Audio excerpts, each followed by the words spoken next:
2019 সালে zoology semester 2 general elective যে পেপারে আছে, সেই পেপারটি কিছু প্রশ্ন নিয়ে আমরা আলোচনা করব। সম্ভাব্য উত্তর এবং উত্তরের পদ্ধতিগুলো নিয়ে আলোচনা হবে। পেপারটি 50 নম্বরের এবং এই 50 নম্বরের পেপারে অবজেক্টিভ টাইপের কোশ্চেন 5টি করতে হয়। সেখানে 2 নম্বর করে 10 শর্ট আনসার টাইপ কোশ্চেন, মূলত সংক্ষিপ্ত টিকা সংক্রান্ত প্রশ্ন। সেখানে 2টি 5 নম্বর করে 10 মিক্স কোশ্চেন থাকে একটি 3-এর দাগে। সেখানে বেশ কয়েকটি প্রশ্ন থাকে, যে কোনো 3টি প্রশ্ন করতে হয়, 5টি বা 6টি থেকে যে কোনো 3টি করতে হবে। 3, 4, 2 এমন ভাগ করা নাম্বার, মূল নাম্বার 10। সেক্ষেত্রে এই 10 নম্বরে 3টি 30, অর্থাৎ 10, 10, 30, 50 নম্বরের পরীক্ষা।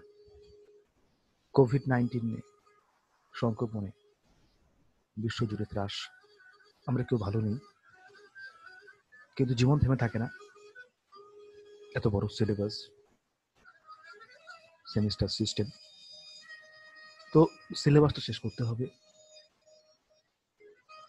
নির্দিষ্ট ইউনিভার্সিটি তার মতন করে নির্দেশিকা তাদের ওয়েবসাইটে দেবেন, সেই মতন ছাত্রছাত্রীদের এই সিলেবাসটা কেমন করে পরীক্ষা দেবে সেটা আগামী সময়ে উত্তর দেবে।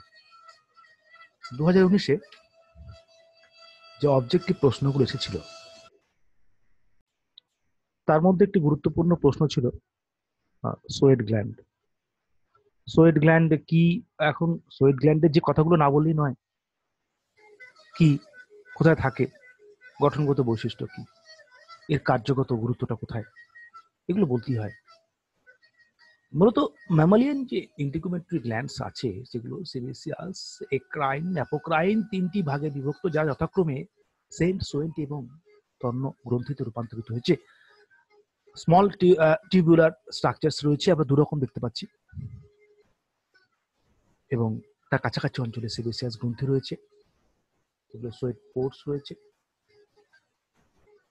সহজ একটা চিত্র, এবং তার মাধ্যমে দেখানো হচ্ছে সোয়েট গ্ল্যান্ড সিক্রেশনের পরে দেহের তাপমাত্রা নিয়ন্ত্রণ করে। দেহের সোডিয়াম, সল্ট, নাইট্রোজেনাস ওয়েস্ট উপাদান, মূলত ইউরিয়া, ওয়াং এটাল 2002 সালে তাদের গবেষণাপত্রে সেটি বিশদে ব্যাখ্যা করেন। দেহের ইলেকট্রোলাইটস নিয়ন্ত্রণ করা, বিশেষত সোডিয়াম ক্লোরাইড, সেগুলো সোয়েট গ্ল্যান্ডের কার্যকারিতার মধ্যে পড়ে। সোয়েট গ্ল্যান্ডস গুলো এক কথায় বলতে গেলে, এখানে যে ব্লু পোর্শনস রয়েছে, বলাই আছে sweat glands occur all over the body, but are most numerous on the forehead, the armpits, the palm, soles of the feet. So you have to mention locations very specifically. পরের প্রশ্নটি ছিল সার্টলি কোষ কি? সার্টলি কোষ seminiferous tubule, শুক্রাশয়ের গুরুত্বপূর্ণ উপাদানের একটি অংশ। পুষ্টিগত কার্যকারিতার জন্যই এর গুরুত্ব অনেক বেশি। ফলিকল স্টিমুলেটিং হরমোনের প্রভাবজনিত কারণে সার্টলি কোষ থেকে যে অ্যান্ড্রোজেন বাইন্ডিং প্রোটিন তৈরি হয়, যা টেস্টোস্টেরন অর্থাৎ যা লিপিডের সেল থেকে তৈরি হয়েছে, দেখতে পাচ্ছি আমরা চিত্রের মাধ্যমে। সেই টেস্টোস্টেরনের সঙ্গে অ্যান্ড্রোজেন বাইন্ডিং প্রোটিন আবদ্ধ হয়ে টেস্টোস্টেরনের কার্যকারিতাকে ফলপ্রসূ রূপ দিতে সাহায্য করে, অর্থাৎ স্পারমাটোজেনেসিসের প্রক্রিয়া সম্পূর্ণ করবার জন্য সার্টলি কোষের ভূমিকা আছে। ফ্যাগোসাইটস রূপেও ভূমিকা আছে। সন্তরণক্ষম, চলনক্ষম একটি শুক্রাণু তৈরি করার জন্য তার দেহের সাইটোপ্লাজমে বহু উপাদান বাদ দিয়ে দেওয়ার প্রয়োজন আছে। সেক্ষেত্রে কিন্তু সার্টলি কোষের ভূমিকা তাৎপর্যপূর্ণ। যেমন বলাই আছে, সার্টলি সেলস অলসো অ্যাক্ট অ্যাজ ফ্যাগোসাইটস। বেশ কিছু গুরুত্বপূর্ণ উপাদান সিক্রেট করে, যেমন অ্যান্টিমুলেরিয়ান হরমোন দেখতে পাচ্ছি আমরা এখানে, ইনিভিন, অ্যাক্টিভিন, এরা বেরিয়ে আসছে। তো সার্টলি কোষ কোথায় থাকে, কি কাজ করে, এর গুরুত্ব কোথায়, আর কার কার্যকারিতা দ্বারা এরা নিয়ন্ত্রিত হয়, নিয়ন্ত্রিত হয়ে কি কাজ করে, মূলত সেই বিষয়গুলো তুলে ধরলে তাহলে কিন্তু ফুল মার্কস পাওয়া সম্ভব। নেক্সট, থেকোডন্ট, উন্নত প্রাণীদের ক্ষেত্রে আমরা যদি এই চোয়ালে থাকা দাঁতগুলো দেখি, বুঝতেই পারবো এর কিভাবে আবদ্ধ আছে দাঁতগুলি জজের সঙ্গে সকেটের মাধ্যমে, আর এখানে কেমন করে আবদ্ধ আছে। যদি সুপারফিশিয়ালি আবদ্ধ থাকে একদম উপরিতলে, অ্যাক্রোডন যেমন শার্ক ফ্রগের ক্ষেত্রে, আবার যখন একটু আভ্যন্তরীণ ভাগে ইনার সাইডে অ্যাটাচ থাকে, সাইড করে ইউরোডেল লিজার্ড, সেটা প্লুরোডন্ট। থেকোডন্টের ক্ষেত্রে কিন্তু গঠনটা খুব roots implanted in deep individual pit or socket, অনেক বেশি সকেটের মধ্যে প্রথিত আছে বলা ভালো, এবং এর গঠন শৈলী বোঝাচ্ছে এর কার্যকারিতা অনেক বলিষ্ঠ। খাদ্য অভ্যাস তার কার্যকারিতা নিয়ন্ত্রণ করে দাঁতের গঠন, দাঁতের সকেটে কেমন ভাবে আবদ্ধ থাকবে সেগুলি।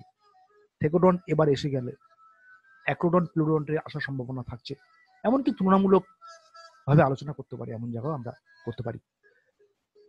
যদি ম্যামালিয়ান রুমিনেন্ট স্টমাকের প্রশ্ন একটি ছিল, দেখতে পাচ্ছি আমরা name the parts of mammalian ruminant stomach, সেখানে মূল উপাদানগুলো যেমন রুমেন, রেটিকুলাম, ওমাজাম, অ্যাবোমাজামের কথা বলা হয়েছে। খাবারটা কি করে আসে, কিছুক্ষণের জন্য সঞ্চিত হয়। মূল বিষয়ের জায়গা যেটা, সেটা হচ্ছে যে উদ্ভিজ্জ খাদ্য গ্রহণ করছে এরা মূলত আর্টিওটেকটাইলাস। উদাহরণ হিসেবে আমরা গরুকে নিতে পারি। সিউডো রুমিনেন্ট স্টমাক দেখতে পাওয়া যায় ক্যামেলের ক্ষেত্রে, সেটাও একটা অন্যরকম বিষয়। অনার্সে আলাদা করে সেমিস্টার 4 সেটা করতে হয়। রুমেন, ওমাজাম, অ্যাবোমাজাম, রেটিকুলাম চারটি যে অংশ রয়েছে, সেখানে সেলুলোজ জাতীয় খাবার, যে উদ্ভিজ্জ খাদ্য নিচ্ছে তার দেহ প্রাচীরে সেলুলোজ উপাদান আছে, সেই সেলুলোজ উপাদানকে কি করে থামানো যেতে পারে, কি করে সেই সেলুলোজ উপাদানটাকে সেলুলোজ এনজাইম দিয়ে পরিপাকে অংশগ্রহণ করানো যেতে পারে, সেগুলো খুব গুরুত্বপূর্ণ। সেলুলোজ, এই সেলুলোজকে ভাঙবার ফলে কিন্তু সহজে পরিপাকযোগ্য শর্করা পাওয়া সম্ভব। এখানে আরেকটি গুরুত্বপূর্ণ সেলুলোজ ফার্মেন্টেশন সেই বিষয়টিও দেখতে হবে, আণুবীক্ষণিক জীবের ভূমিকা দেখতে হবে, তো সেইগুলো আরো ভালো করে পড়া প্রয়োজন। ডিফাইন গ্যাস্ট্রুলেশন, এমন ধরনের একটি প্রশ্ন দেখা গেছিল। নিষিক্ত একটি ডিম পর্যায়ক্রমিক ক্লিভেজের মধ্য দিয়ে ব্লাস্টুলা তৈরি করে, যার ভেতরে গহ্বর থাকে, নাম ব্লাস্টোসিল। যা দেখানো হয়েছে ক্রমাগত নির্দিষ্ট ধর্মের নিরিখে এই ব্লাস্টোমিয়ার গুলো কিন্তু পরিযান শুরু করে, যেটাকে আমরা মরফোজেনেটিক মুভমেন্ট বলতে পারি। দেহের উপরিভাগে যখন তার মুভমেন্ট হয় থেকে আমরা এপি বলি, ভেতরে যখন ক্রমশ প্রবেশ করে তাকে বলি এম বলি। তার অনেক ভাগ আছে, ইনগ্রেশন, পলিইনগ্রেশন, ইনভলিউশন, নানা রকম ভাবে তারা, আমরা বিগত ক্লাসগুলো সেগুলো আলোচনা করেছি। যখন প্রবেশ করে এরকম বাইরে থেকে কোষের স্তর ভেতরে, তখন আস্তে আস্তে ব্লাস্টোসিলের জায়গাটা সে নিয়ে নেয়, এবং গহ্বর যে জায়গাটি নিয়ে নেয় তাকে আমরা বলি প্রিমিটিভ গাট রিজিয়ন বা আর্কেন্টেরম, এবং আস্তে আস্তে তিনটি লেয়ার তৈরি হয় এই কোষগুলো পরিযান হওয়ার ফলে, একটো, মেসো এবং এন্ডোডার্ম। এই তিনটি স্তর তৈরি হওয়া সম্পূর্ণ হয়ে যাওয়া মানে গ্যাস্ট্রুলেশন প্রক্রিয়াটি সম্পন্ন হলো। তাহলে এখানে গ্যাস্ট্রুলেশন কি, কোথায় হয়, এর শেষে কি তৈরি হয়, এবং তার ফলে কোন কোন অংশগুলো জড়িত, এই তিনটি লেয়ার তৈরি হওয়ার কেন গুরুত্ব আছে, এগুলো বলতে হবে। একটি প্রশ্ন আসে, হোয়াট ইজ ভেনাস আর্ট? রক্ত হৃৎপিণ্ডে প্রবেশ করছে, আবার হৃৎপিণ্ড থেকে বেরিয়েও যাচ্ছে, কিন্তু হৃৎপিণ্ড কখনো অক্সিজেন সমৃদ্ধ রক্ত পাচ্ছে না। এমন একটি পরিস্থিতি এই ভেনাস হার্ট। নাম অক্সিজেন ছাড়া হার্ট রক্ত পাওয়ার জন্য একটা গুরুত্বপূর্ণ ভূমিকা নিয়েছে। হৃৎপিণ্ড থেকে যে রক্ত বেরিয়ে যাওয়ার সঙ্গে সঙ্গে এসে পৌঁছে যাচ্ছে ফুলকার মাধ্যমে জলে দ্রবীভূত অক্সিজেনের সাথে মিশিয়ে রক্তের মধ্যে সে অক্সিজেন দিয়ে দিচ্ছে। তারপর সে আর হৃৎপিণ্ডে ফিরছে না, সারা শরীরে রক্ত দিয়ে আবার অক্সিজেন এর পরিমাণ যখন খুব কমে আসছে, সে হৃৎপিণ্ডে আসে আবার পরের ধাপে যাওয়ার জন্য। So unidirectional single circuit of blood circulation. Blood passes from the heart to the gills and from there directly to all parts of the body, after which it returns to the heart. হৃৎপিণ্ড কখনই oxygen যুক্ত রক্ত পাওয়া হচ্ছে না, মাছের ক্ষেত্রে তাৎপর্যপূর্ণ। আরেকটি গুরুত্বপূর্ণ প্রশ্ন আলোচনায় এসেছিল, সেটি হচ্ছে হোয়াট ইজ ফোরামেন ওভেল? ভ্রূণ অবস্থায় হৃৎপিণ্ডের একটি বিশেষ অবস্থার কথা তুলে ধরা হয়েছে ফোরামেন ওভেলের মাধ্যমে। পরিণত অবস্থায় তন্নপায়ের প্রাণী, দুটি অলিন্দ, দুটি নিলয়, অলিন্দর মাঝে ব্যবধায়ক, নিলয়ের মাঝে ব্যবধায়ক, এই নিয়ে কোনো সংশয় নেই। কিন্তু যখন ভ্রূণ অবস্থা থাকে, দে আর কনফ্লুয়েন্ট, মিলিয়া একীভূত হয়ে যায় ডিউরিং দেয়ার এমব্রায়োনিক ডেভেলপমেন্টস, যার মাধ্যমে ঘটনাটি ঘটে তাকে বলে ফোরামেন ওভেল। এবং আমরা সেই ফোরামেন ওভেলের একটি অংশ এখানে এই অ্যারো দিয়ে বোঝানো হচ্ছে। যখন ম্যাচিওর হয় বা is marked in adult mammalian heart, যখন হয় near time of hatching or at birth, সেটা তো বন্ধ হয়ে যায় এই ফোরামেন ওভেলের অংশটা। তো অ্যাডাল্টের ক্ষেত্রে আমরা কিভাবে বুঝি যেটা ওখানে ছিল, সেটা একটা ডিপ্রেশন পাওয়া যায় ম্যামালিয়ান হার্টে, middle wall of the right atrium, তাকে আমরা বলি ফোসা ওভাল।